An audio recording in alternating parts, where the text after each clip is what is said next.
do today. First, I'm going to make sure that I'm live on Rumble. A quick refresh over there. And I am, in fact, not live yet. Okay, I see. I guess there's a certain amount of lag in between now and when I want to actually start. So, I will repost the pinned comment, which had disappeared and seems to have come back, but anyway, pinned again. There we go. And checking. Chatbot does not seem to be properly working today. Let's see what we've got here. Am I live or not? I appear to be live. Excellent. Okay. Now we will do a quick chatbot check, now that I am certainly live, and see how that works out. Okay. Completely unreliable piece of technological shite.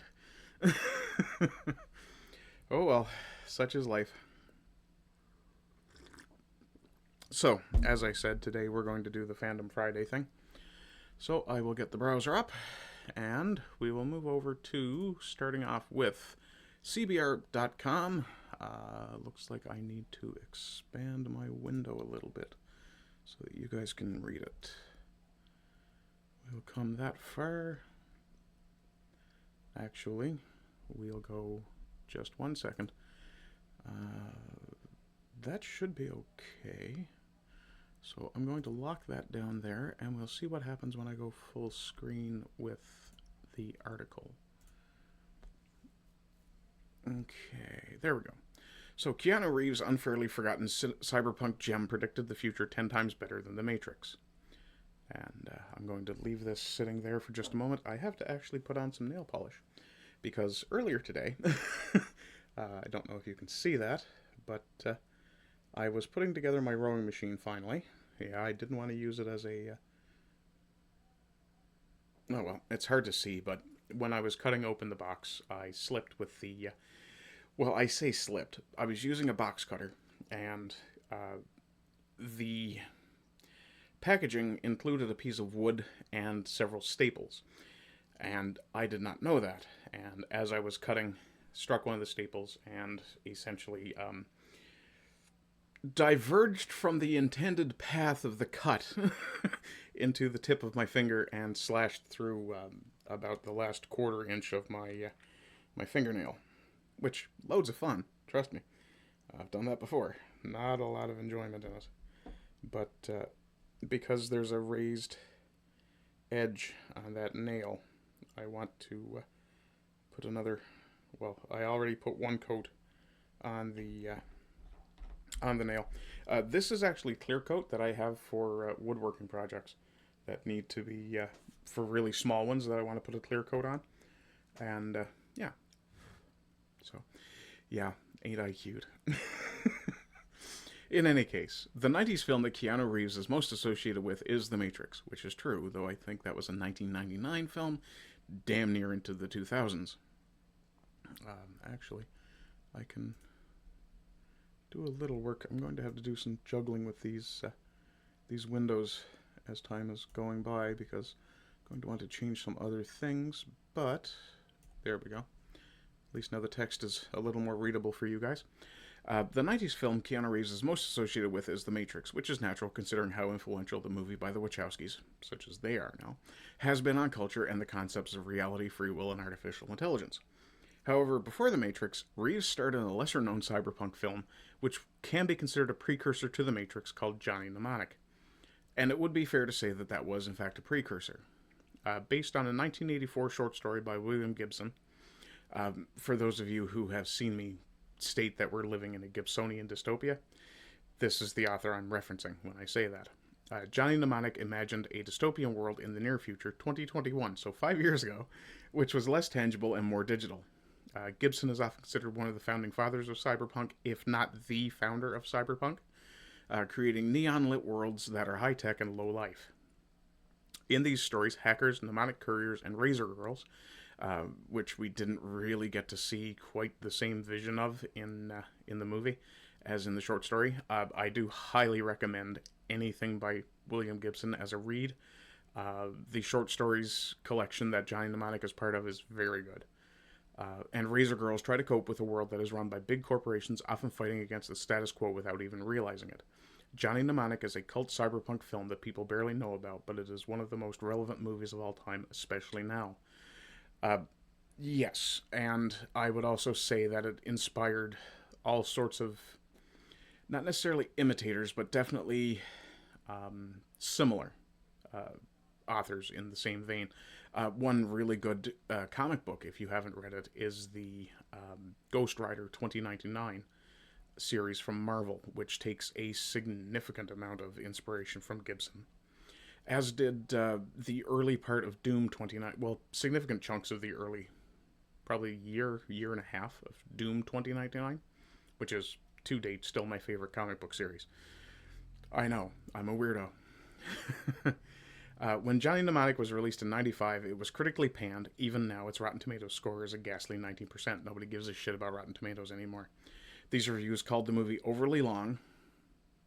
An argument could be made for its being stretched a little beyond what it needed to be. Stuffed with cyberpunk elements that didn't make sense. Well, you'd be surprised. And too grim. But one watch today is enough to prove that none of these hold true, and it is a true hidden gem. Reeves stars as Johnny, a mnemonic courier in the dystopian sci-fi movie, who carries large amounts of sensitive data implanted directly into his brain, not quite correct, for megacorporations. It's an implant that he has. It's basically a memory module.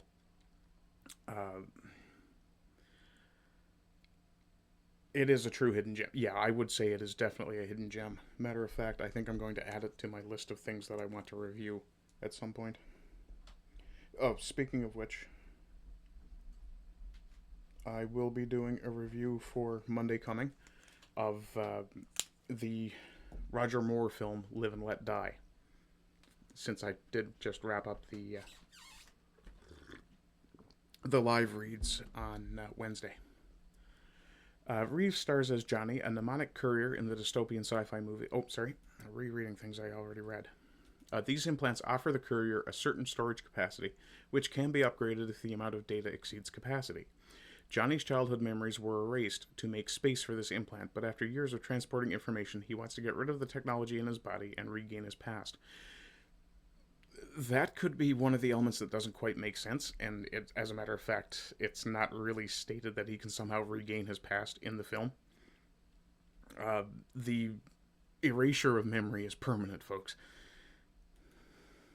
Not like, transient amnesia, for example.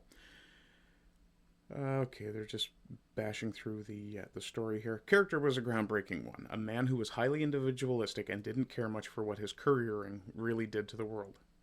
Couriering? Why did you use the term courierness or courierassitude? Journalist. The dystopia in Johnny Mnemonic was in shambles, where humans had little to no value. That's not really true. It's just that the class distinctions were far more rigid, and far more of a gulf between them. At least as we see in the film, there's no real middle class from the looks of things. Johnny made immense money, got the luxuries he desired, and lived a comfortable life when he wasn't risking his mind for these corporations and his body. Couriers were not untargeted, let's say. It's just bashing through the story again. Excuse me. Okay, talking about cyberspace here. Apart from a stellar performance by the lead actor, Mnemonic also proved to be prophetic, about the state of the world nearly 3 decades later. Gibson has a knack for predicting the future, which he did eerily well with this short story, which he wrote a decade before it was adapted for film. Way before the full takeover of the internet and social media, Johnny Mnemonic depicted a digital dimension that Johnny would tap into to store information and look for solutions to his issues. I don't know why they simply didn't call it cyberspace. That term is not copyrighted. This cyber place was almost a dystopian, intangible third place made completely out of code, but it was the bedrock of the information-saturated world that Johnny lived and worked in. Here, everyone's lives were entirely driven by data, so much so that humans became vessels for it themselves. that's, oh my god, this is insanely surface level read of this film. Profit and data took precedence over everything. No. No, this was all about corporate power. Oh well. Another important plot point in the movie that makes it so relevant is NAS, or nerve attenuation syndrome, also known as the Black Shakes. A degenerative disease caused by the excess exposure to data and the internet. No. It was not caused by excessive exposure to data and the internet. It was caused by the interference electronic devices create in the world around us. It was basically talking about 5G before 5G was a thing. It was electromagnetic interference that was hurting people. Johnny Mnemonic has a connection to Apple TV Plus's new show. If the name William Gibson rings a bell, it is because he was the author of Neuromancer. Also, another thing that was inspired by Gibson's writing that I would like to point out is the Billy Idol album Cyberpunk, which, if you haven't heard it, is definitely worth a listen. The book that it's because he was the author of Neuromancer, the book that the highly anticipated Apple TV show is based on. Oh, they're making a book out of Neuromancer. That's cool. They're making a show out of Neuromancer. Often considered unfilmable because of its constant leap from reality to the cyberspace, the story is finally being developed and will hopefully live up to fan expectations.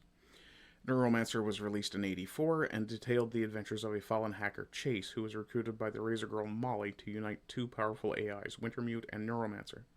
Okay, so that's the skinny on Johnny Mnemonic.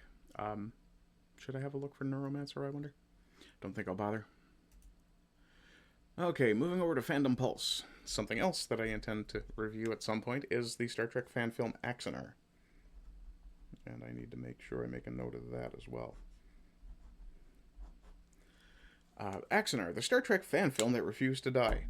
Also, potentially, the Star Trek fan film that tweaked Paramount's nose so hard that they decided, we can't have this, let's shut everybody's fan shit down.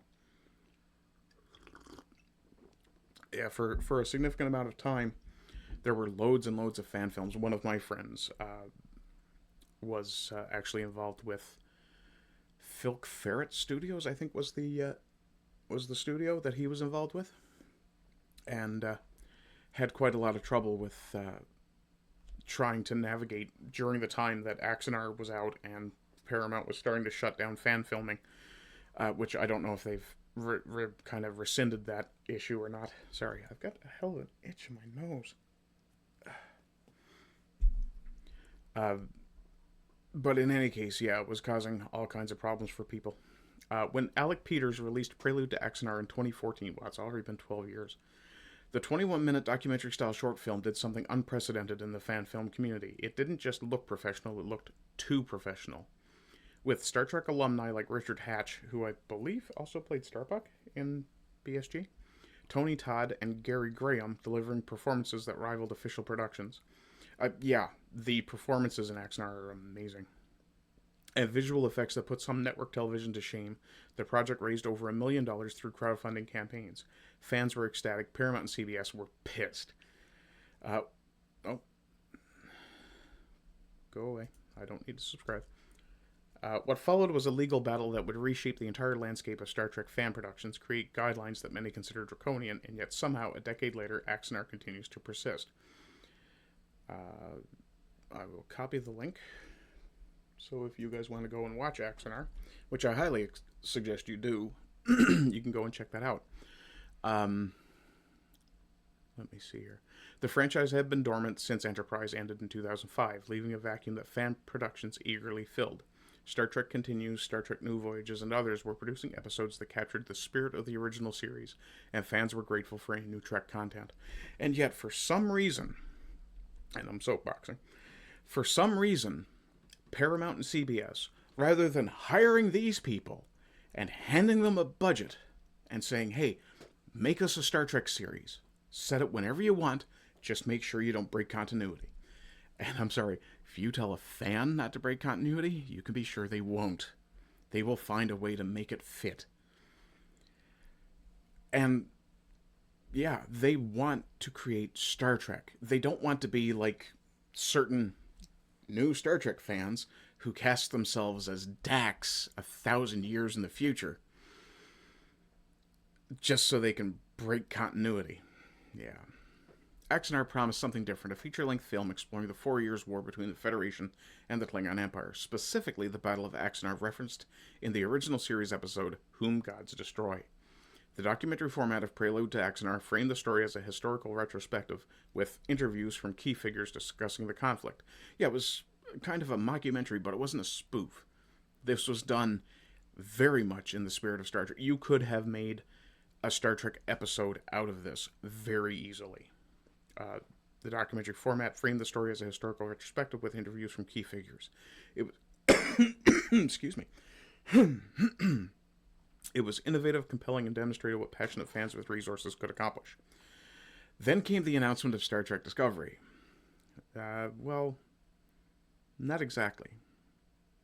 CBS revealed their new series. Yeah, no, this isn't quite where this happened.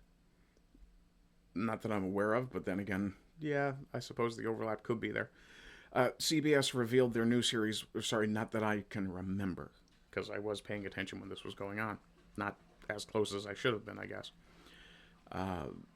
CBS revealed the new series would be set roughly 10 years before the original, the same era Axanar was exploring. Yes. Discovery would also focus on Federation-Klingon conflict. The overlap was impossible to ignore, and in December 2015, Paramount and CBS filed a copyright infringement lawsuit against Axanar Productions and Alec Peters. They shouldn't have. What they should have done was go, okay, well, we're doing something new that's going to be canon, so Axanar can exist. It just isn't canon. So, and I mean, anyone who thinks a fan film is canon is a damn fool anyway. The problem was Axanar was too good. After raising over $1.2 million and having built out a studio and sets, including a full-size bridge and transporter room, Axanar was sued on December 30th, 2015, ostensibly for copyright infringement. Bullshit. But the then General Counsel of CBS was blunt in their first face-to-face meeting. Axanar was simply too good and looked like the studio itself produced it. It was really that good. Later, when Discovery was finally released, it was clear where the inspiration for the war with the Klingons came from. Discovery not only was set in the same time frame as Axanar, but the hero ship, the USS Shenzhou, looked eerily similar to Axanar's USS Ares. Yeah. In case you're wondering, we'll take a quick look.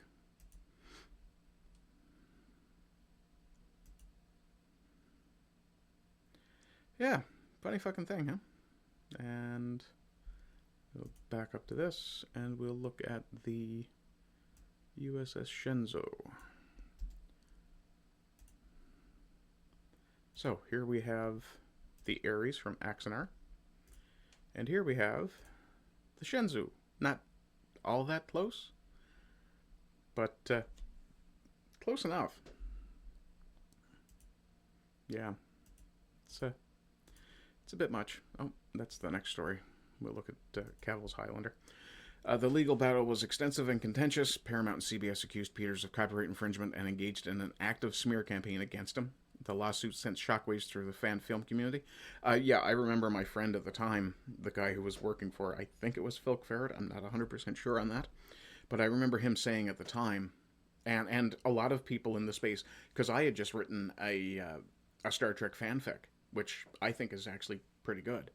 It's very short, but I was concerned about publishing it because of this.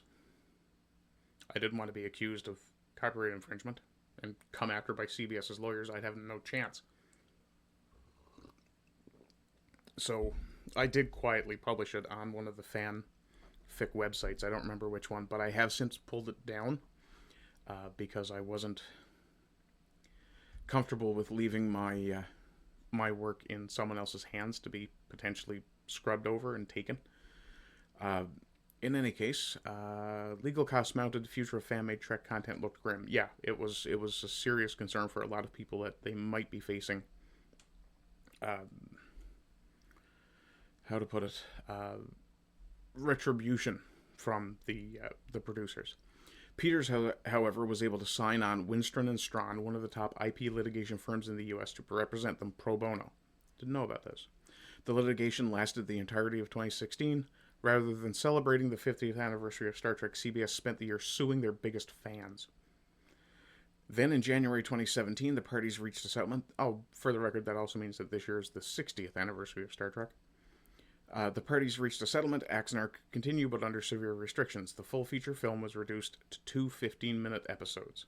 No further crowdfunding would be allowed, and most devastatingly, CBS and Paramount released their fan film guidelines. A set of rules that limited fan productions to 15 minutes or 2 15-minute segments, prohibited use of professional actors who had appeared in official Trek productions, capped budgets at $50,000, and banned any commercial distribution or crowdfunding beyond that limit, which really put a beating on fan productions like Star Trek Renegades. If you haven't seen that, that's actually pretty good as well. I believe the actor who played Icheb was in that. Star Trek New Voyages turned their sets into a museum at the outset of the lawsuit, having reached a licensing deal with CBS. Star Trek Continues wrapped up its run. The era of ambitious feature-length fan films appeared to be over. Yeah, and there were some amazing fan films made. And then there was this shit. Yeah. When Discovery finally premiered in 2017, many fans found themselves disappointed. Can't fucking imagine why. The aesthetic bore little resemblance to the era it was supposedly set in. Klingons were redesigned beyond recognition. Technology looked more advanced than what appeared a decade later in the original series. Tone was darker, more serialized, and for many long-term fans, simply didn't feel like Star Trek. That's a fair assessment. The irony wasn't lost on the community. Paramount had shut down a fan production exploring the Federation-Klingon conflict, only to produce their own version that many felt betrayed the franchise's established continuity and optimistic spirit. Yeah. Prelude to Axanar, with his reverence for Trek lore and attention to continuity, something that modern Trek has completely fucking lost, just in terms just of cinematic continuity, let alone Star Trek continuity, had demonstrated what fans wanted. Discovery demonstrated what the studio thought they wanted. The contrast became a rallying point. Here was a fan production that understood Star Trek's DNA being suppressed by the official product, seemed to abandon those very principles.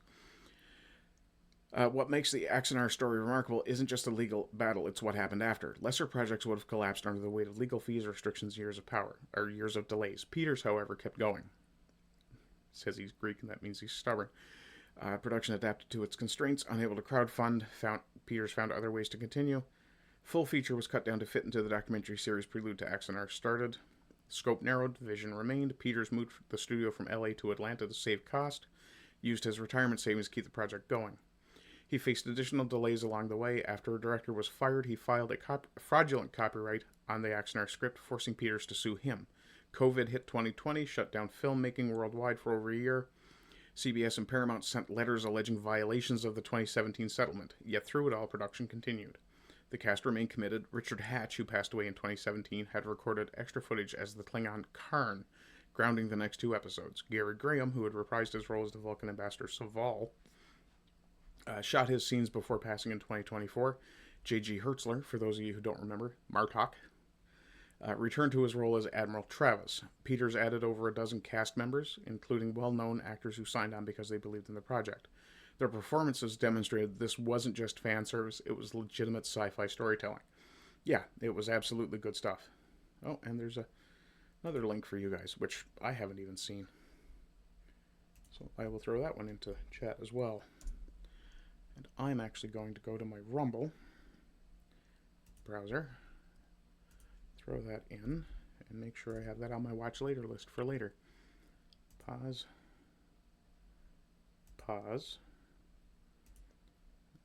Save, watch later. There we go. Excuse me. Okay. The January 2026, so very recently from Axanar, update from Axanar brought unexpected optimism. Peters announced that Episode 4 completed its final sound mix at Soul 7 Studios in LA. More importantly, he revealed that Axanar Productions was seeking conversations with Skydance, which recently acquired Paramount. This development could be transformative. Skydance's leadership has signaled a different approach to fan engagement than the previous CBS regime. With Paramount's current Trek offerings facing poor reception, and poorer by the week, gay Klingons and retarded holograms notwithstanding. Oh, my chatbot is working now. That's nice. I'm going to close that, bring that to full size. There may be recognition that fan productions aren't competition, but rather evidence of enduring passion for the franchise. Hey, here's an idea. Recruit from your fan base, dumbass. You know, the people who love what you've done before, who want to honor what you've... Well, that's still wet. Who want to honor what you've done before, who want to actually make Star Trek, not Star Trek for a new generation, or as we also like to refer to it, shit. Peters expressed hope that Skydance will be, quote, positively disposed towards fan films in general, noting they, quote, seem to be very interested in positive fan engagement, which, of course, has been lacking over the last 20 years under the regime of CBS. Yeah. Update promised episode 4 within 60 days, with episode 5 coming this summer. Together with Prelude to Axanar, this would create a trilogy.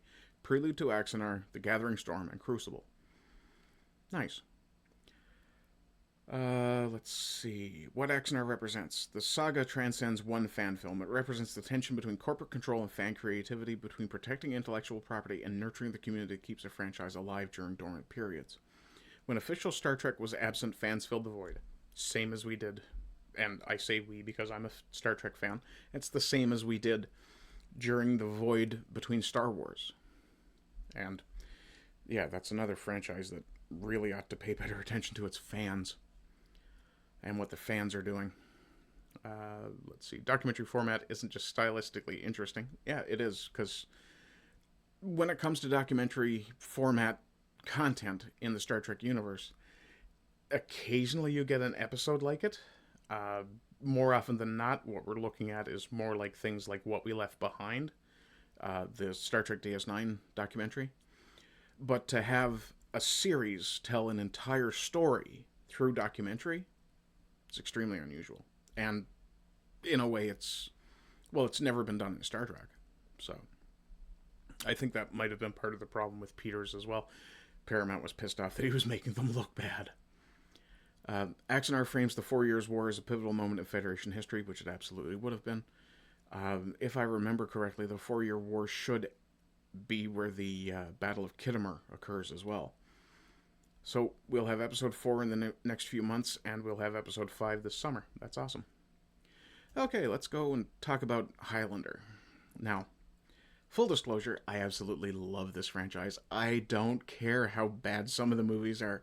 I love the franchise. The concept alone is absolutely perfect. Immortals sword fighting down through history? I'm there for it. Holy Ground being a place where they're not allowed to fight? I'm there for that too. Yeah. Right? Incorporating something like that, churches especially, into a production, it's great. And, I mean, how many churches really needed the money from the productions? There's a church that I used to go to that I'd love to have a scene anyway for I could film a Highlander scene in no trouble. A couple of churches now that I'm thinking about it. Oh, really? Okay, well, we're going to take the wrap off of my list, but we'll archive.is this while I'm waiting. And we'll move on to the next one. Search that, see if there is an archive of it already first. That's no. I'll archive that URL. Okay, we'll move on to Bleeding Fool. Since we're talking about faith, this actually comes in handy. The Pendragon Cycle. I have no knowledge of this whatsoever. Brings based faith fantasy to life. And this is by Jameson Ashley. It's from the 27th. Excuse me. The Daily Wire's newest original series might surprise even its critics. The Pendragon Cycle, Rise of the Merlin, marks the conservative media company's biggest leap yet into scripted entertainment. Directed and co-written by Jeremy Boring, who co-founded Daily Wire with Ben Shapiro. I think I have heard a little bit about this, actually. But hopefully we'll see. The historical fantasy aims high and delivers, based on Stephen R. Lawhead's acclaimed book series. Excuse me. The show retells the legend of King Arthur from a post-Roman perspective, which isn't necessarily a bad idea because, from what I understand, the closest historical figure who may have been the inspiration for King Arthur was a Roman named Artorius Ambrosius, if I have that name right. So instead of knights in shining armor, the Pendragon cycle opens in a Britain still torn between paganism and the spread of Christianity. Yeah, that's fair. The first 2 episodes, adapted from Lawhead's Taliesin, focus on the lives of Sheris, an Atlantean princess played by Rose Reed, and Taliesin, a mystical bard portrayed by James Arden. Their paths cross through faith, power, and prophecy while Britain's fate hangs in the balance. Is that a trailer for it? Okay, we'll pause this. We'll actually blow this up and actually watch this and see what we think. And I will... do let me know if you're watching in the future, do let me know if this echoes or sounds bad or whatever, and I'll throw the link in. Crap, I forgot that I closed that chat box. Well, I'll hold the link for now. All of this is an illusion, an echo of a voice that has died. And soon that echo will cease.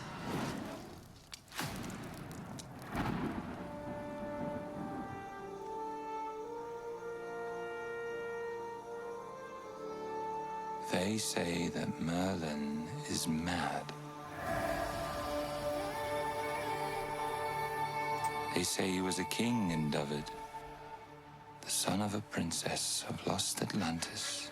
They say the future and the past are known to him, that the fire and the wind tell him their secrets, that the magic of the hill folk and druids come forth at his easy command. They say he slew hundreds, do you hear? That the world burned and trembled at his wrath. Okay, so Merlin as Atlantean? It's a bit of an ahistorical stretch, but this is fantasy, so I guess we can let it slide. The Merlin died long before you and I were born. Merlin Emrys has returned to the land of the living. Vortigern is gone. Rome is gone. The Saxon is here. Saxon Hengist has assembled the greatest war host ever seen in the Island of the Mighty. And before the summer is through, he means to take the throne. Okay, it's going to be hard for me to be on the good guy's side in this case. I'm Saxon descent, so... And he will have it. If we are too busy squabbling amongst ourselves to take up arms against him, here is your hope. A king will arise to hold all Britain in his hand. A high king who will be the wonder of the world. You. To a future of peace. There'll be no peace in these lands till we are all dust. Men of the Island of the Mighty, you stand together! That didn't look like an arrow, that looked more like a crossbow dart, and I think I'm pretty much done with this at this point. Boring's production, created alongside Bonfire Legends producer Dallas Sonnier, sits within what some critics are now calling the based faith movement, except not. Unlike past Christian entertainment that leaned toward sentimental family drama, newer projects like Shut In, Nefarious, and Lady Ballers push into genres like, if I remember, Lady Ballers crashed hard, and even dark comedy. The approach is unapologetically conservative but also ambitious. I'd say the trend is far from over. As a non-Christian myself, I do have an issue with the term conservative being applied to Christians, but not so much to non-Christians. The Pendragon cycle fits that mold. The show's tone is serious and often somber, exploring the struggle between ancient magic and a growing Christian worldview. There is a new power at work in the world, Taliesin tells his rival, a god who does not ask us to sacrifice what we love, but who sacrifices what he loves for us.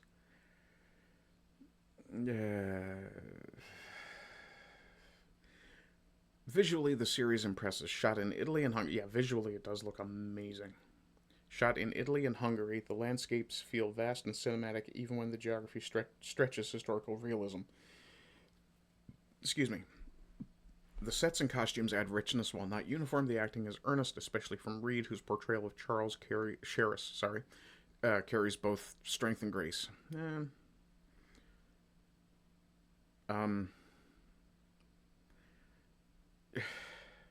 that is a terrible picture. Mostly because he's holding it with his body turned sideways, and no. Tell me you don't understand how archery works, and you don't give a shit without telling me you don't understand how archery works. I was like, my god, that's a terrible sword. Yeah, visually... really? Your ear is under your helmet?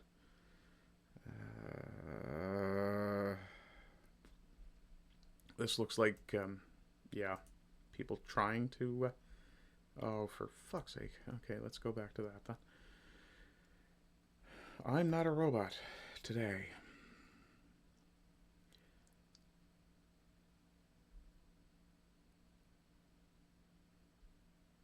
Okay, that'll run for a while. Back over to Bleeding Fool. Just to give my thoughts about the Pendragon cycle. I'm concerned that it may be being used to instill a yet again incorrect interpretation of Christianity into people. The whole line about sacrifice doesn't ring correct to me, but yeah, we'll leave that alone for now, I guess. Let's see. So, from Bleeding Fool again, the Shark of Paper. Okay, thank you. Shadow Lord. Disney Plus revives Maul in brutal Star Wars spin-off. So is this animated? Oh, we'll just check out the trailer. Pause that again. Close that. That's animated. Good. Looks animated anyway. Times have changed. I will show you the galaxy for what it truly is.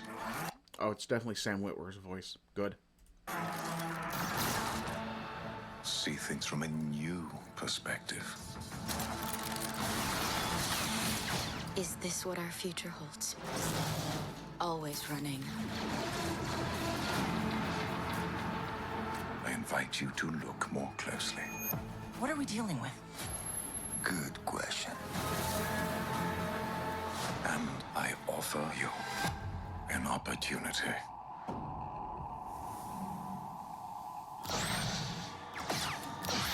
Oh, good. He rebuilt his double blade.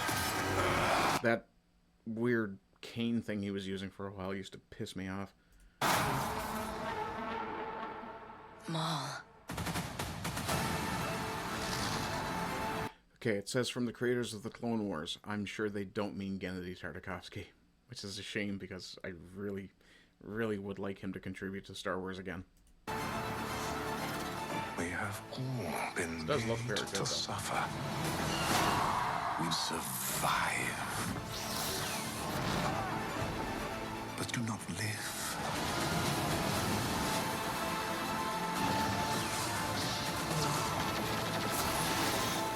Appropriately The rated. Emperor wants you dead.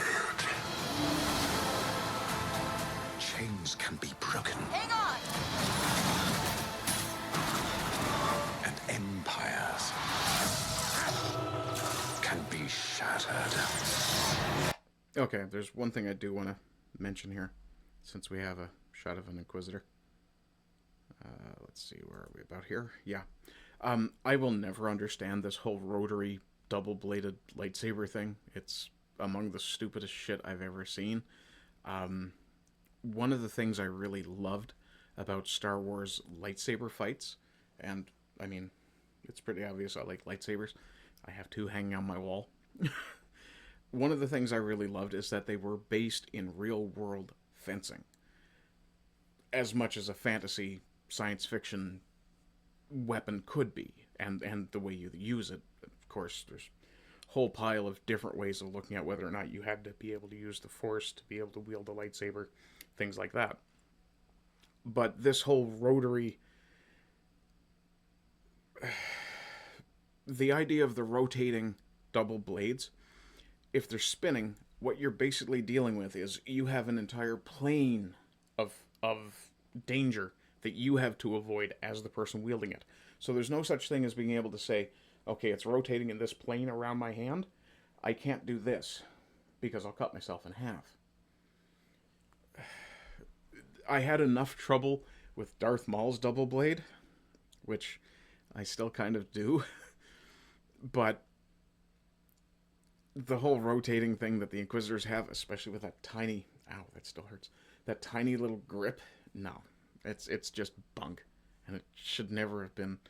I've clearly whoever approved it didn't know jack shit about actual fencing.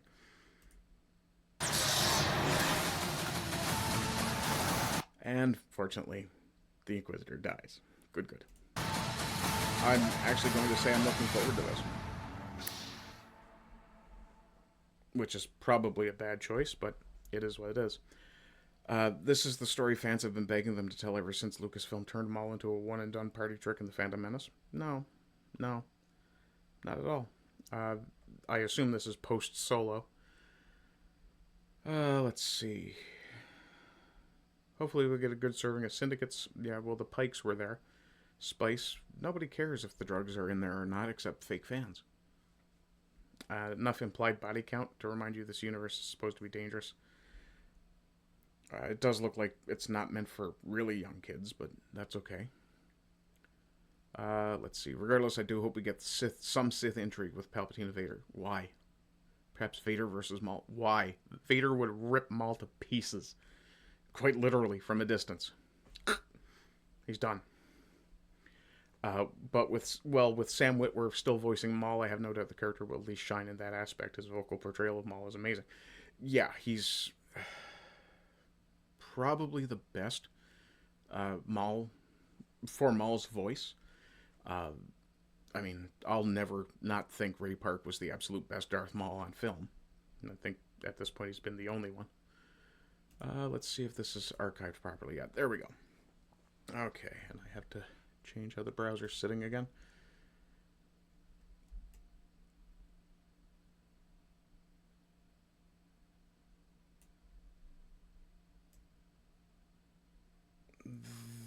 There, okay. Okay, it's 2:09 already. Henry Cavill takes Highlander's sword in first look at Amazon MGM's reboot. Cavill stars in the new film from Chad Stahelski as Connor MacLeod. I mean, looks pretty good. Let's see. There can be only one, and that one is Henry Cavill. Sure. On Wednesday, Cavill shared first look photos. Now, this is actually quite a bit older than Wednesday. This is from the 28th. On Wednesday, he shared first look photos of his new Highlander reboot on Instagram. The pics depict The Witcher and Man of Steel stars Connor MacLeod, the immortal Scottish duelist, at the center of the Highlander franchise. John Wick filmmaker Chad Stahelski directs the new film for United Artists and Amazon MGM. Happy first look for Highlander, Cavill said on Instagram. This has been quite the journey for me, which I'll tell you all about when the time is right, but it's a special moment to be able to share this. I hope you enjoy. I know some people are concerned that the John Wick director is running this. That said, John Wick had amazing detail to proper fight choreography. And I'm a fight choreography nerd. I love the fighting stuff. It's part of the reason I have the lightsabers in the first place. But my concern here, and I understand other people's concerns, are, oh, he's going to make it comical fights, or it's going to be over-the-top fighting. I don't think necessarily likely. I have the suspicion, and maybe it's me being, of course, the unrealistic optimist that I tend to be, but I suspect that Cavill has put his own stamp on this a little bit. Cavill has said before that he's a fan of the franchise. So the likelihood is Cavill has worked his nuts off to get good. And Cavill having worked his nuts off to get good, I mean, one would think, if we take the John Wick franchise as an example, the lead actor in that, Keanu Reeves, worked his nuts off to get good with a gun, and it was honored on screen. By the same token, I can't see Henry Cavill not have working his nuts off to get good with a sword for Chad Stahelski to not show how good it is on screen. Now, obviously, cinematic sword fighting is a lot different than cinematic gunfighting. There's a degree of... It's a little easier to be more realistic with gunfights on screen than it is to be with sword fights, because you have camera angles to be concerned with. Well, we'll see. That's the stance I'm taking. But we have more photos, I guess, or at least one photo. That's Instagram. I don't have an Instagram account, and I'm not going near it. Piece of information that I didn't know until I saw this article. Juan Sanchez Villalobos Ramirez, the Egyptian with the Scottish accent swinging a Japanese sword, is going to be played by Russell Crowe. I can't fucking wait. I truly cannot wait. The only thing that's kind of concerning me at this point is Dave Bautista is playing the Kurgan. Oof. I hope it's not deflated Bautista that's playing the Kurgan, but we'll see. Also in the cast are Marisa Abella, I don't know who that is, Karen Gillan, gives me a bit of hope, that's Nebula from the Guardians of the Galaxy franchise, and she was also Amy Pond in Doctor Who. Jaimin Hansu, also from Guardians of the Galaxy. Blood Diamond might be the thing you remember him best from. Jeremy Irons has been in a bunch of stuff. I don't know who Drew McIntyre or Max Zhang are. Kerry Williamson and Mike Finch wrote the film, which reboots Russell Mulcahy's 86. Greg Wyden, Peter Bellwood, Larry Ferguson wrote the original movie with a story by Wyden. Okay. The original Highlander follows Christopher Lambert as Connor MacLeod. The film is set in 80s New York, where MacLeod runs into his similarly immortal nemesis, the Kurgan, then played by Clancy Brown. He doesn't run into him. They're gathering. So, again, we have a journalist who doesn't know, Casey Loving, who doesn't know the actual mythos that they're talking about. Yeah, they didn't just randomly run into each other. The gathering was occurring, and if you know anything about the Highlander mythos, you know the gathering is when the numbers of the immortals have begun to dwindle on the planet to the point that they're all starting to be drawn to one place so that they can wipe each other out and have one left. I mean, as much as I love the Highlander franchise, I kind of agree with people who think that the first movie should have been a one-and-done deal. And I absolutely agree with people who think the second movie was really, really bad.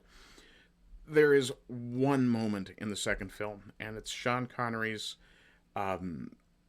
if you can summon up all those moments and use them all at once, that monologue, it's one of the best things I had seen to that point in a science fiction film.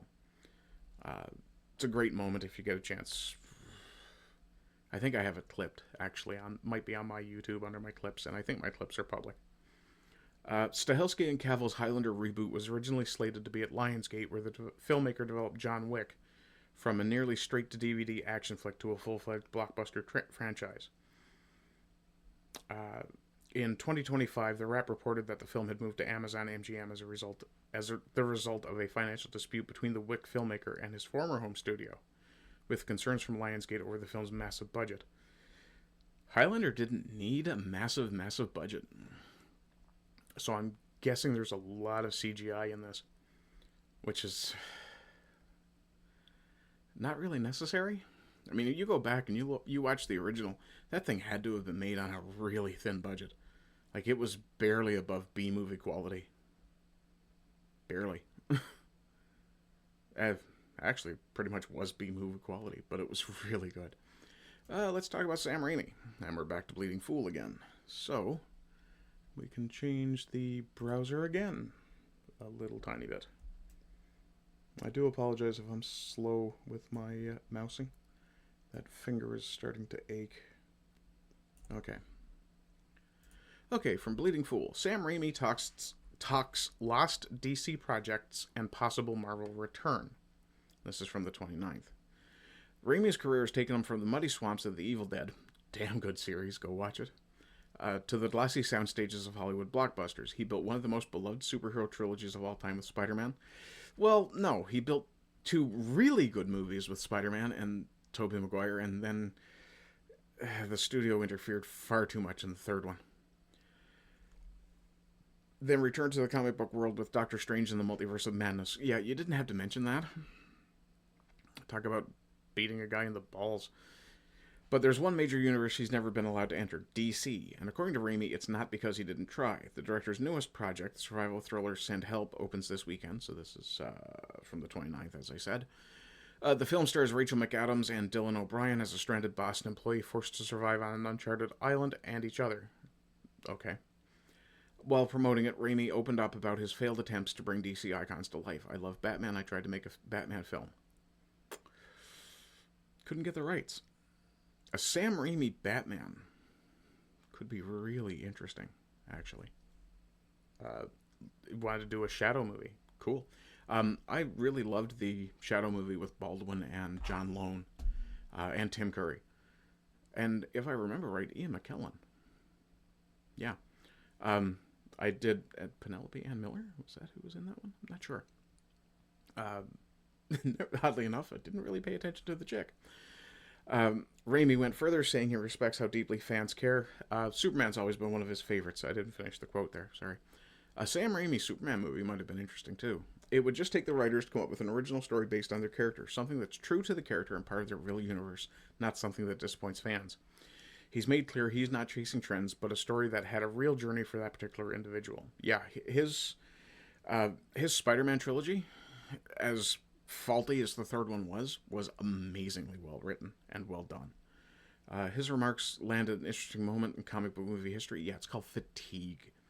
Everyone is getting tired of the movies, of the superhero movies. Let's see. Fans have speculated for years about a reunion between Raimi and Tobey Maguire. The actor's crowd-pleasing comeback as Peter Parker in Spider-Man No Way Home gave audiences a dose of nostalgia, complete with villains from Raimi's original trilogy, Goblin, Sandman, and Doc Ock. Yeah, Sandman was probably my favorite adaptation. And, I mean, Willem Dafoe as the Green Goblin is just fucking amazing.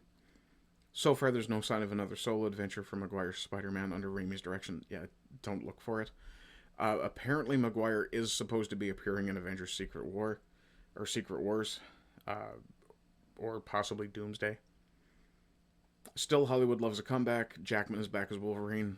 Money, money. They're going to make him do this until he's 90.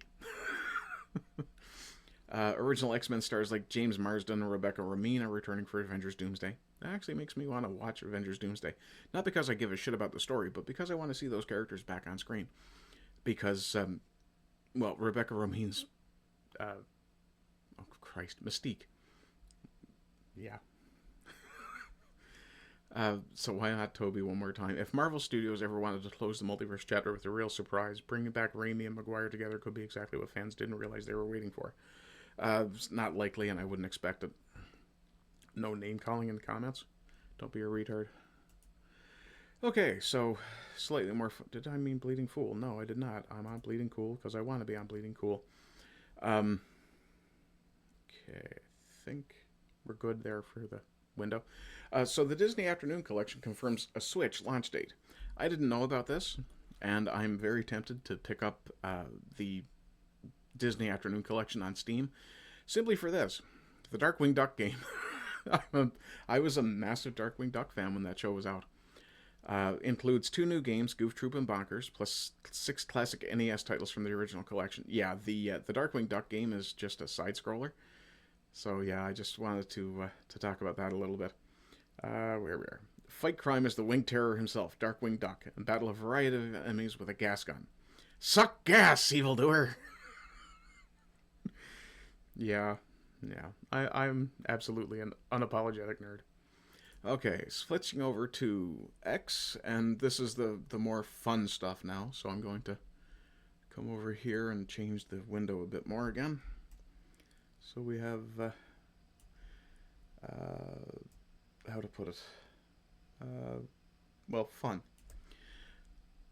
Anyway, from Star Wars Timeline. Klingons attack your ship. Who do you call to save you? Admiral Holdo or General Hammond? Which way, Western man? Well, I'm not trusting the... As I said here, I'm definitely not calling the kamikaze psychopath. Jack O'Neill, can you believe it, sir? They actually thought someone else was more qualified than you. Who said that? Speak up, soldier. Stares in Braytac. Oh, shit. You guys can't see that. I'm sorry. Let's do this. I do apologize. I didn't realize I had done that. So let's get that side out anyway. There we are. So we have, as I said, stairs in Braytac. Can you even see my... Oh, for God's sakes. Fucking OBS. Just because I expanded one side didn't mean I wanted the other side to not expand. There we go. Stairs in Braytac. Braytac will swing in, save your entire crew, give you a masterclass in strategy, combat, manhood, and honor. All in 1 hour. Yeah. Only one of them has the balls to stop Colonel O'Neill in the middle of a backswing. Yeah. Charge like a fucking savage in the front lines, yeah. That lethal purple hair surely came in handy. I bet it hit all the secret strategies. Okay. Over to Brad Torgerson on X. He says, Dear collectivists, Star Trek has known you are the bad guys for over 37 years. Now, I did have to disagree with him a little bit here. Collectivism itself is not necessarily a bad thing. People should act in collectives for their own good. You know, whether you're conservative, white folks, what have you, collectivism in and of itself is not a bad thing. Forced collectivism, where everyone is expected to think exactly the same way and obey the hive mind, like the Borg, yeah, I'm definitely there with you. From Undoomed. Oh, wait, I think... Yes, okay, this is the next one I wanted to do. From Undoomed, who is a great follow, and you absolutely should. Hey, moron, follow Undoomed. This doesn't sound like Roddenberry's work. Who's Roddenberry? You're hired. Precisely the problem with modern Trek. They have no idea who Gene Roddenberry was, what he was talking about, or what he wanted to do with Star Trek. Kurtzman, yeah. Spot on. Harlan, is that you? Truthfully, Gene Roddenberry was a hack compared to the other Gene. Gene Kuhn, yep. This is clearly AI. Okay, settle down, you two.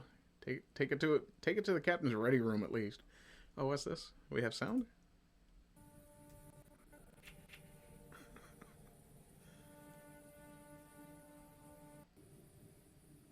That's quite enough, number one.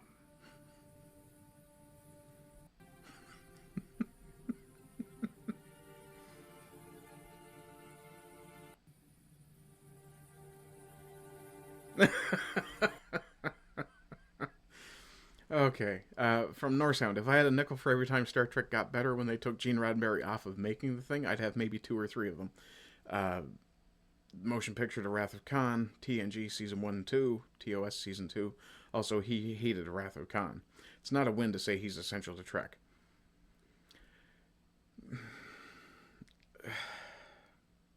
Okay, maybe not essential. Definitely the creative heart of it. And, yeah. Sure, Roddenberry had some awful ideas. Undoomed, from Azrael Rising 78. Isn't that the fucking truth? Though I did hear something funny the other day about Star Trek Discovery and Star Trek Academy. Also, I will point out that... or Starfleet Academy. I will point out that... well, anyway, the other day, STD led to SA, which is kind of odd because in Hollywood, isn't it usually SA leading to an STD? Yeah, it was kind of the joke I was going to make, so I'm glad I actually read on. I can't believe there's enough fentanyl-laced cocaine in Hollywood to make modern Star Trek not intentional flops. Yeah. O'Brien must suffer. Yep. Excuse me. Did Disney buy Star Trek? Not yet. Anytime now, I'm sure. It's funny because it's true. Yeah. Okay, so the last thing for the fandom Friday thing before I take a short break. What are your opinions on Rey being a Skywalker? She's not. Period. She's a Palpatine. There's nothing wrong with that. There's really nothing wrong with her being a Palpatine. She can still be a hero. We have loads of redemptive heroes throughout literature, throughout movies. She didn't need to be a Skywalker. This was J.J. Abrams basically pitching a fit because Rian Johnson fucked up his plans. And in fucking up Rian Johnson's plans, and I will follow Star Wars Daily sometimes, for now. I'm sure I've followed them before and unfollowed them for some reason or other. But the simple fact of the matter is Rey was not a Skywalker. She was a Palpatine. The film never should have been called Rise of Skywalker. It should have been something else, like The End of the Sith or something. And the fact that they completely made her surrender her own identity as who she was, as the granddaughter of the fucking Emperor. I mean, she didn't have to go around telling people that she was a Palpatine. Granted. Because that would cause her personal problems. Obviously, in that universe, she would have been associated with a hated bloodline. That said, if she is meant to be the first of a new generation of Jedi, which... then you want her to be heroic. One of the things a hero doesn't do is use someone else's name under false pretenses. That's not very idealistic of you. Not exactly aspirational. And, yeah, the fact that she was identifying as...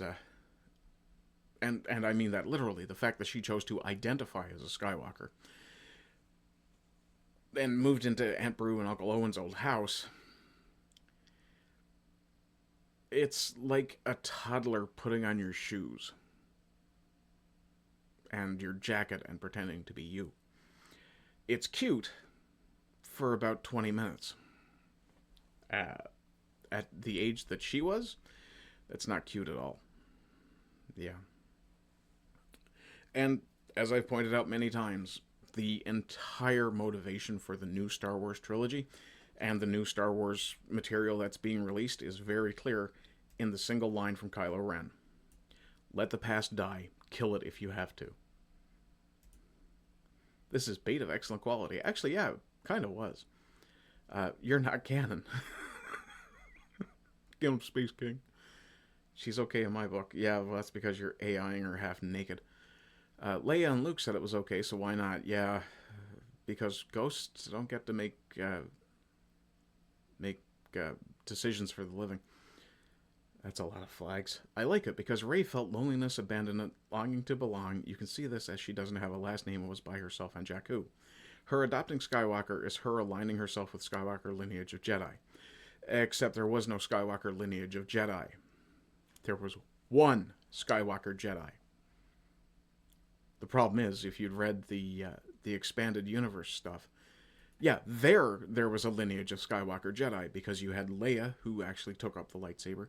You had Luke and Mara Jade, who married and produced Ben. Then you had Jason Solo and Jaina Solo.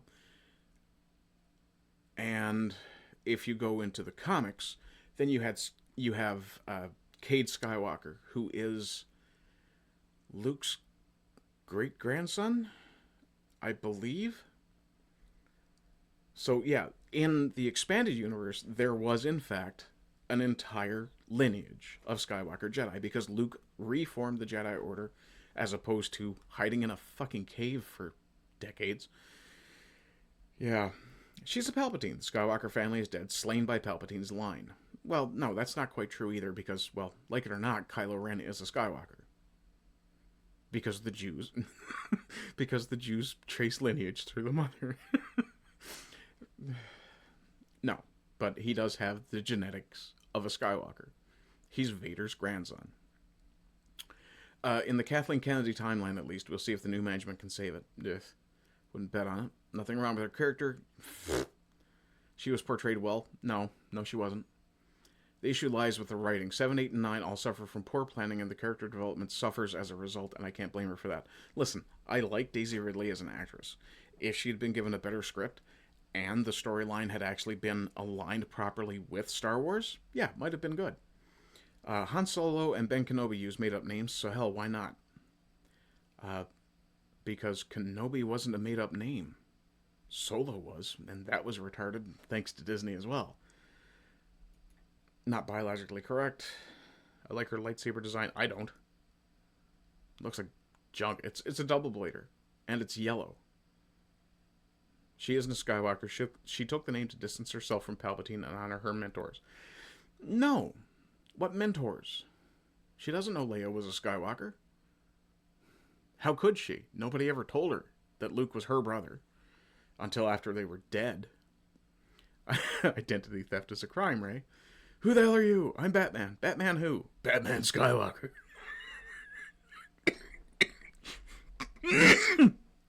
Nice.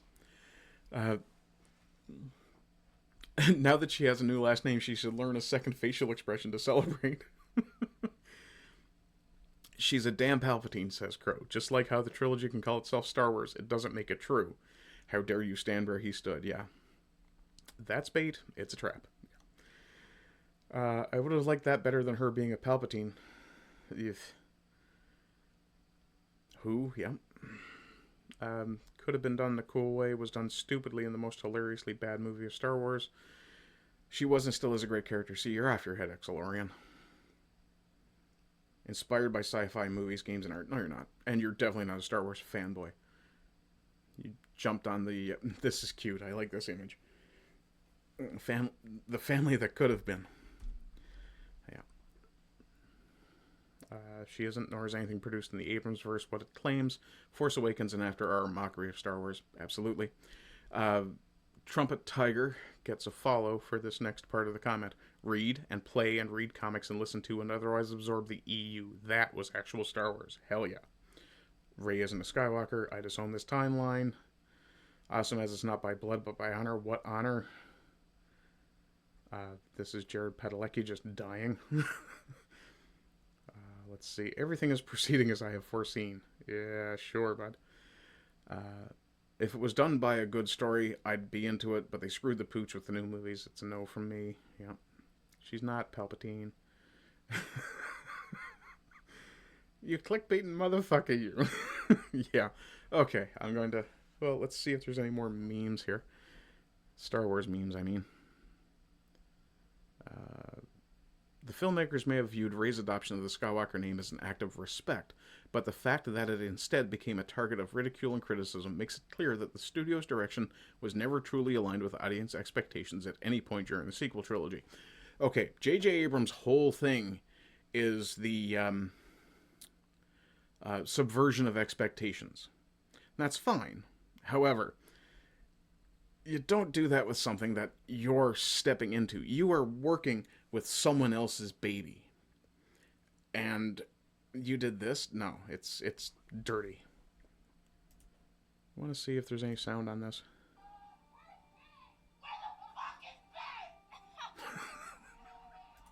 Okay, this is probably worth watching. What Disney has done to the Star Wars franchise comes uncomfortably close to cultural vandalism. It doesn't come uncomfortably close at all. It jumps in bed with it. I'll blow this up so we can see it.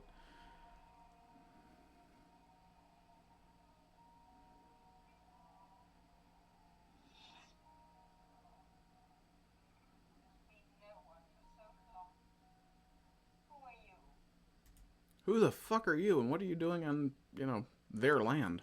And I suspect that old lady actually squats in the house.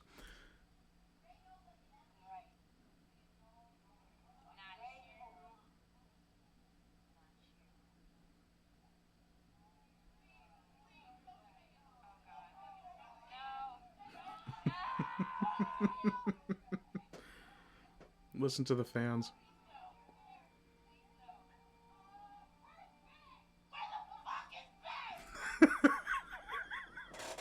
Oh god, that's so good. Where the fuck is Ben?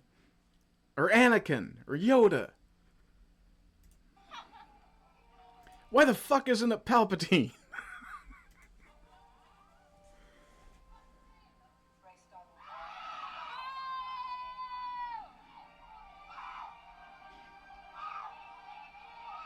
People already walking out. Yeah. Not even waiting for the film to hit credits. This guy's gone. Yeah. Don't blame me in the slightest. Okay, folks. That's going to be the end of the... and let me put that back where it belongs, which is nowhere. That's going to be the end of the coverage portion of our show. I'm going to go take a quick break. I'll be back in 15-20 minutes or so. I'm going to get a coffee and get a couple of smokes into me. And when I get back, we'll do some gaming. And let me get Skyrim brought up. Let me get Skyrim brought up. There we go. I'll switch over to my headset, which I thought I had unplugged from the charger, but apparently not. Hopefully the battery doesn't burst into flames next to my head while I'm using it. And let's get the game going here. Oh, come on, miserable bugger. And we'll see how my very tender left index finger does when I'm trying to game here.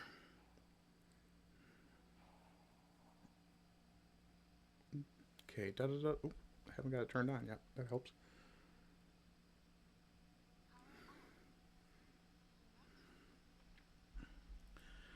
Da-da-da-da-da-da-da-da-da-da, Figaro. Figaro. There we go. Okay, so, why is game not visible? There is game. Oh, game is not visible because I'm in the wrong fucking scene. Excuse me while I fix that. Oopsie, sorry. And we'll go to swims in cold water. And if you're a particularly noticing person, you'll notice that I no longer have Gao the Vampirus as one of my characters, because that character was meant for experimenting with vampire stuff, and that's no longer an issue because I have a vampire character.